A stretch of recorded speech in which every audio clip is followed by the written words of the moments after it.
بسم اللہ الرحمن الرحیم۔ مرنے کے بعد اگر پتہ چلا کہ خدا کا وجود نہیں ہے تو پھر کیا ہوگا؟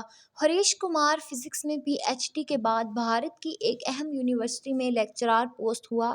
ہندو دھرم سے پہلے ہی منفرد تھا۔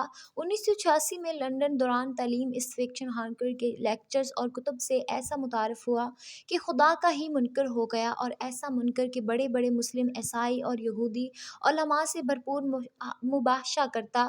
ہریش کمار کا خود کا بیان ہے کہ یہاں تک کہ ڈاکٹر ذاکر نائک بھی مجھے قائل نہ کر سکے۔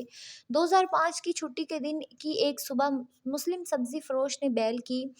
ہم گزشتہ 20 سال سے سبزی اسی سے خرید رہے تھے۔ اس دن میں نے اسے چائے کی آفر کی تو اس نے قبول کر لی۔ حسب معمول خدا یا اللہ کے وجود پر اس سے بحث شروع کر دی۔ 30 منٹ کی گفتگو سے معلوم ہوا وہ سیدھا سادہ مسلمان ہے جو 5 وقت نماز پڑھتا ہے۔ ہاں، وہ سودے میں بہت ہی صاف گو اور ایماندار تھا، مناسب دام میں بیچتا تھا۔ آخر چلتے ہوئے اس نے ایک ایسی بات کی جس نے میری زندگی ہی بدل دی۔ وہ کیا تھی؟ ڈاکٹر جی، تم نے خود بولا کہ تقریباً 6000 سے 10,000 سال سے انسانی تاریخ میں پیغمبروں کی کہانیاں چل رہی ہیں، اور سب کے سب ایک اللہ اور جنت دوزخ کی بات کرتے ہیں، اور سائنس مرنے کے بعد کے حالات کا جواب بھی نہیں دے سکتی۔ تو اب دو ہی امکانات ہیں، ایک اللہ نہیں ہے، دو اللہ ہے۔ اگر تو اللہ کا وجود نہ ہوا تو مرنے کے بعد ہم دونوں برابر ہوں گے، لیکن اگر آگے جا کر اللہ موجود ہوا آپ کو پھر پکڑے جائیں گے۔ دونوں صورتوں میں فائدے میں کون ہوا، آپ خود ہی فیصلہ کر لینا۔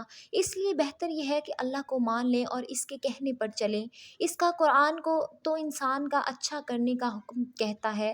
میں نے ساری زندگی کے لیکچرز دیے، لیکن اس کے بعد جانے کے بعد سوچا کہ اس کی طرف تو کبھی میرا دھیان ہی نہیں گیا کہ دونوں صورتوں میں اللہ کو ماننے والا فائدے میں ہے۔ قصہ مختصر، اس سوچ کے بعد خیال آیا کون سا آسمانی مذہب بہتر ہے۔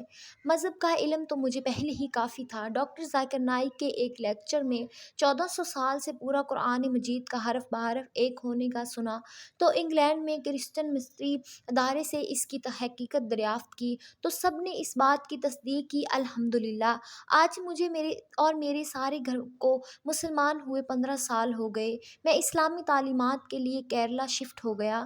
میری 3 بیٹیاں حافظ قرآن ہیں ماشاءاللہ، اور اللہ کریم نے میری زندگی ہی بدل دی۔ لیکن اس سبزی والے عبداللہ سے دوبارہ میری ملاقات نہ ہو سکی، لیکن میں نے قبول اسلام کے بعد اپنا نام بھی عبداللہ رکھ لیا۔ وہ کون تھا؟ یقیناً انسان تھا، مگر فرشتہ صفت انسان۔ اسلام سیکھیں چینل کو ضرور سبسکرائب کریں۔